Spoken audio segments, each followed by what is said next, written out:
You're always on your game. Was he? I know you popped your head shot into the qualifier on Luke Littler. Thursday. Was Yella in that? Yes, he was, yeah. Torrid tussle. Luke, you require 76. 2000, actually. Oh, right. But it's the January, isn't it? That's why Yeah. you probably remember it that way. But Littler here Game, shot, and the match. Luke gets Littler. the job done. He wasn't even thought of then. But Matt Clark knows all about him now. He does indeed reverse the result from yesterday. Beaten 4-2 by Clark on Monday and gets his revenge a day later. A very good performance. 96.59 the average. Putting the doubling right as well. Hitting a third of his attempts and picking up the 2 points. That takes him to the top of the table. Seeing if he can join him, Scott Taylor coming next when he takes on Jelle Klassen. The game might be up anyway. Well, again, it's a wayward one from Klassen. Going for the ball and getting the ball. Shot. And the match. Jelle Klassen. It's a whitewash win for Jelle Klassen, preventing Scott Taylor from joining Luke Littler at the top of the table, instead leapfrogging his opponent on leg difference by virtue of the margin of that victory. Only one dart double for Taylor in the match. 4 out of 9 for Klassen, an average of 91. And that is a bit of a statement from the former world champion. Right, we're going to see the other 2 players in the group after the break. Mike Warburton meets Justin Hood. Justin, you require 42. So this is to repeat the result in this fixture from yesterday. Game, and that shot, is exactly and the match. Justin Hood. What Justin Hood has done. 4-1 at the end of yesterday, and he's done it again. Happy feet. Getting the better of Mike Warburton. 4-1, 4 out of 9 on the doubles. That was a problem for Warburton, missing 7, and the majority of them coming in the very first leg of the match. Never really recovered from that, and it is Hood who picks up the points and leaves Warby rock bottom, 2 points adrift of the rest of the field. When we return, Jelle Klassen and Matt Clark will go head to head. And earlier as well that he was Jelle the require 138. youngest male world champion. The man before Jelle was Della, and this is his finish. Game and shot. Klassen can do it too, different Jelle way, Klassen. but the same outcome. The 138 checked out by the Cobra, who's now won all 5 Second legs that he's Matt to played throw so far first. today. Game on. Game shot in the second leg. Jelle Klassen. Klassen now will throw for 3-0. Down, and everything's Jelle purring require again. 52. This for the match. Game, shot, Yeah, and the match. absolutely brilliant from Jelle Klassen. The last couple of legs there. It looked like Clark had ground out a win there after a great start to the match from Jelle Klassen. But look at that, 4 out of 4 on the doubles. It started with that fantastic 138 checkout. Matt Clark, though, managed to get ahead at 3-2 from 2-0 down. But Klassen turned it around, put it right, and picked up a second win of the day, meaning that he now joins Luke Littler on 8 points at the top of the table.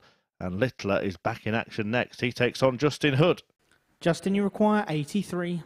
Again, great pressure from Littler here. The treble 18 shot. Game shot in the second leg. Justin Hood. With Owen Bates is another one. Yeah, beat Fallon Sherrick, didn't he, to win the week? Yeah. 180. Well, Littler can highlight his credentials here, but you might have to take out this finish. Starting on the bullseye. And he's got it. Another one, this room. Oh, he's so unlucky. 92. 68. Justin, you require 68. An absolute blinder. 13 ball. Double 12. Wow, Game, that is shot, some and win match. for Justin Hood.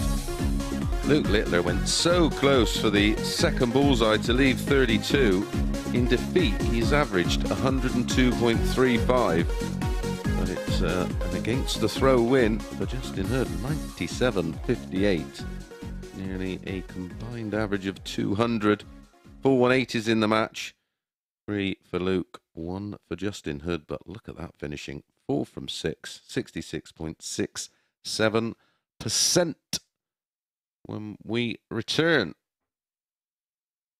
it will be Scott Taylor back in action against Mike Warburton, who is desperate for a win. Mike, you require 101. 101 to stay in it. Gets a dart. At tops. Game shot on the fifth Mike leg. Warburton. Mike Warburton. After all those missed doubles, to produce a clutch finish like that, to break the Taylor throw, to stay in the match. Sixth leg. Scott, you require 76. By Jelle Klaasen in his opener.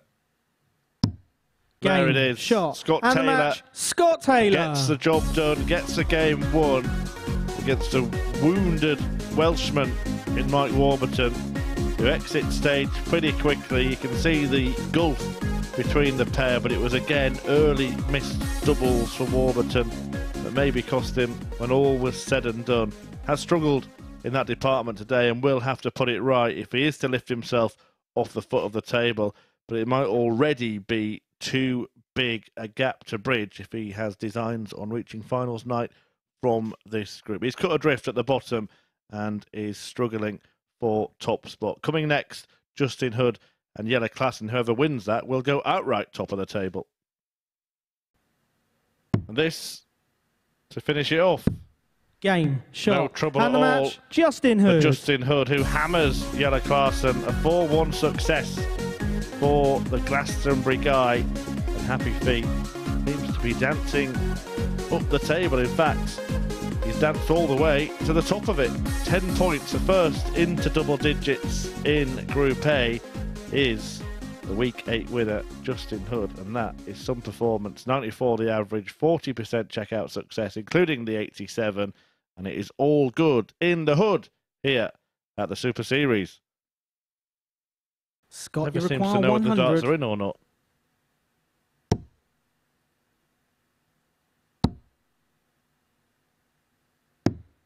Well, he knows that's in. Game shot on the first referee leg. didn't. Scott Taylor. Yeah, real inspection. That was 59. bad form. By the way. Well, this is a good form from Scott Taylor, a good turnaround if he can locate the double, Game, which he can. shot, and the match, he's come Scott back Taylor. to the brink of defeat there against Matt Clark to pip him at the post. And that probably puts a lot of pressure on Clark in terms of qualifying from Group A. Never does it the easy way, Matt Clark, but usually does it. So keep an eye on him for the rest of this group and the rest of this week. But Taylor does have designs on top spot. In fact, he's just joined Justin Hood on 10 points. And Luke Littler is looking to do exactly the same when he takes on Mike Warburton after the break. Mike, you require 101. Had a dart there for the leg. Didn't get one in leg one. Tops for 2-0. Back-to-back 15s. Game shot on the second leg. Mike Warburton. Where has this come from? Luke, you require 132. Now Littler wants a couple of bullseyes. He may come away. No, he's stayed there and he's found a way. Oh, Game yes, shot on what the a checkout third that leg. is. Luke Littler. Wasn't sure there was room for another. How wrong was I? How right was he? A fabulous 1-3-2 checkout, incorporating two brilliant Fourth leg is Luke bullseyes. to throw first. In this match already. Another one in there. Leaves double 16. Game wow. shot on the sixth Well, the leg. 1-3-2 Luke Littler. was exceptional. And that 1-4-6 can be put in the same bracket. It's Mike to throw first. Still Game on. maintaining an average of 103, and we're into leg 7. And he also on identical finishing stats. 85. But even I can work that one out. Makes 75%. 180. That. What a game this has been. I mean, I could almost say their match yesterday was game of the day, 100. but this has got to be right up there with the match we've seen a little earlier. Luke was involved in that one. It was against Justin Hood that time, and he 140. He lost. What an attempt at closing this out. Against a throw in a decider, he's gone 180, 140. 95. He's averaging, Luke Littler here now, 107. He still needed two enormous finishers to even get to this position. 141. It's absolutely exceptional. He could win it by breaking the throw with a 10-darter. Spectacular. 135. Luke, you require 40. Game, shot, and that, and the match, ladies Luke Littler. and gentlemen, is what all the fuss is about.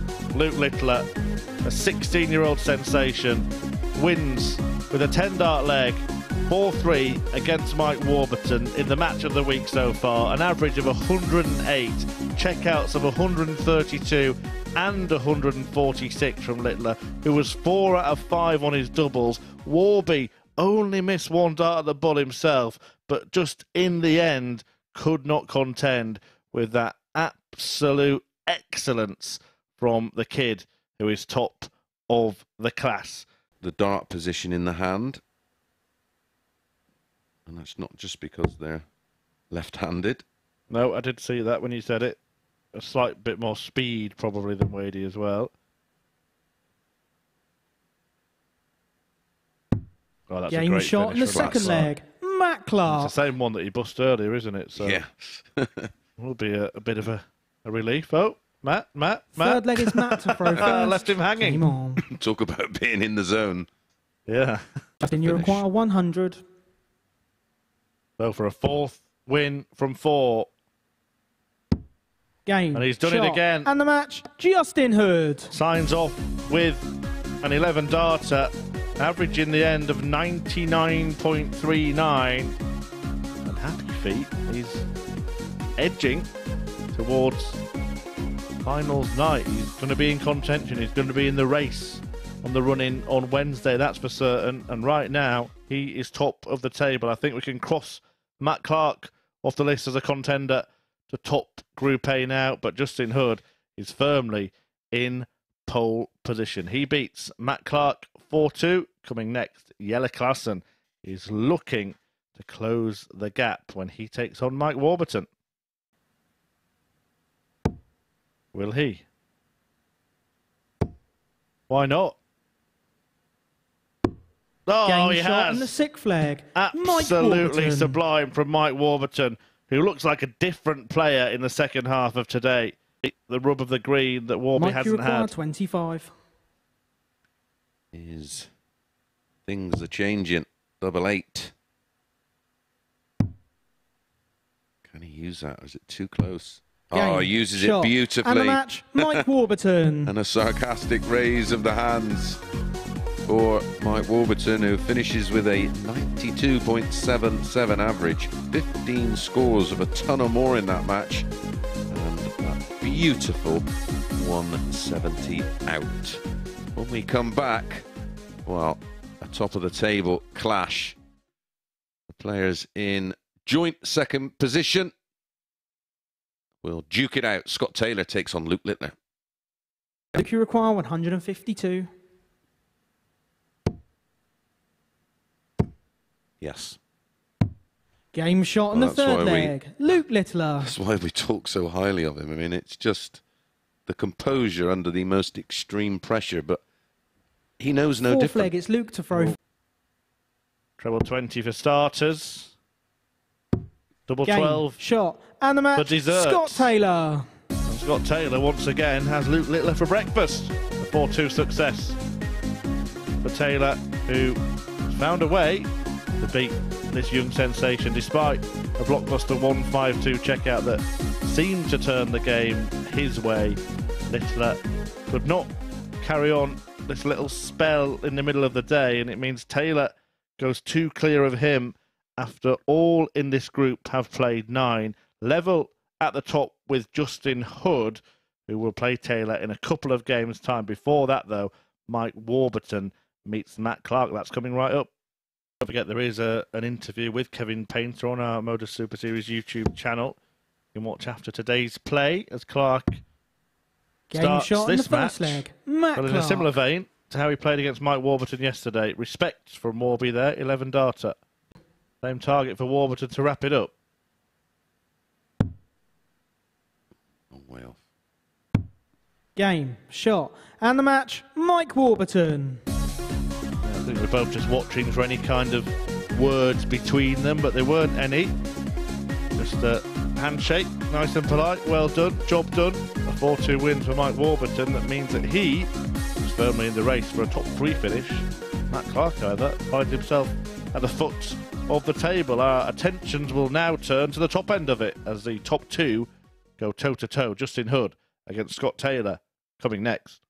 Scott, you require 40. Well, his tops and tens have been that good that one of them will surely go. Game, and it shot, does. And the match, well, Scott Taylor. He started Taylor. today with a 4-0 defeat. He ends it with a 4-0 win against the man who he was fighting it out for the top place in the Group A table. And Scott Taylor has taken Justin Hood apart in that one, winning it without reply, a 92.49 average, and it means that he will be the league leader, the man in pole position going into the final day of Group A. One more match to come, though, on the penultimate day. Luke Littler against Jelle Klaasen. It could be special. Stay tuned. If you require 134. But had a disaster on the doubles, just 21%.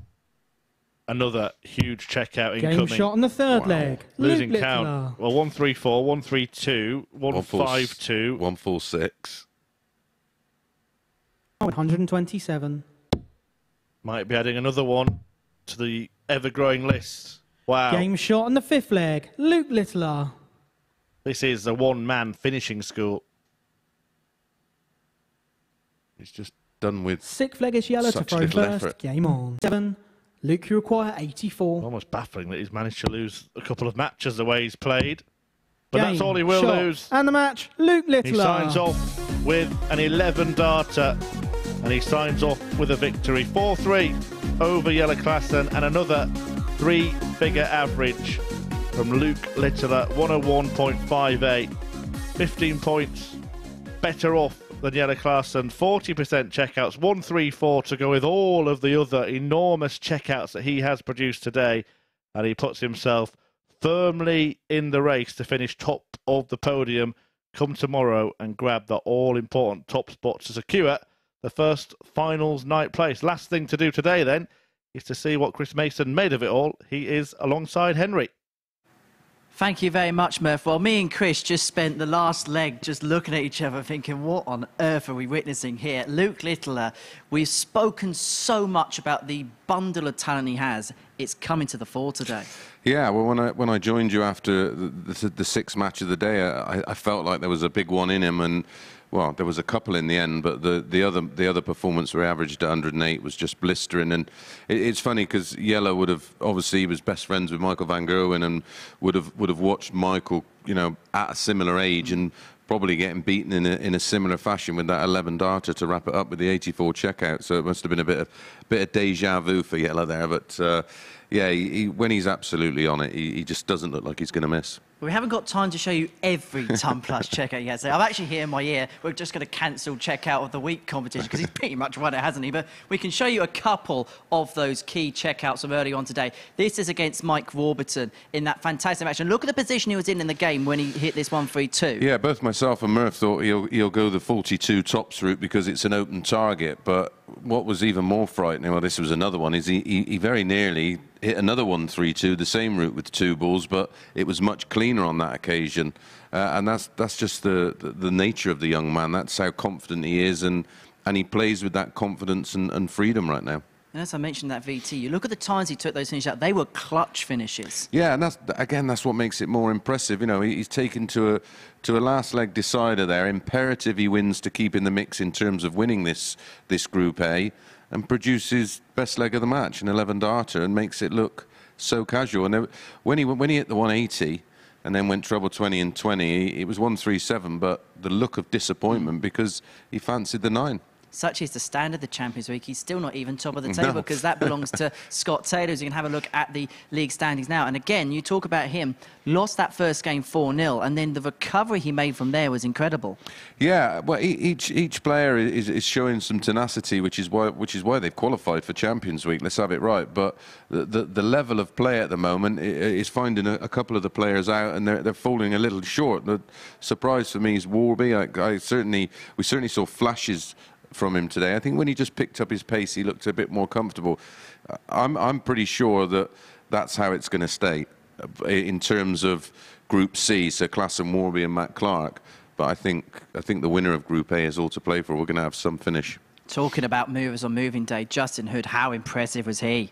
Yeah, I think he'll be a little bit disappointed, and again, I questioned Chris Murphy about this. Was he thinking about going through the card and just being unbeaten, because that comes with its own pressure, or was he thinking about table position? We're not quite sure, but it was certainly, or it could have been a bit of fatigue. Long tough day for him. He played his socks off today to go 4 from 5.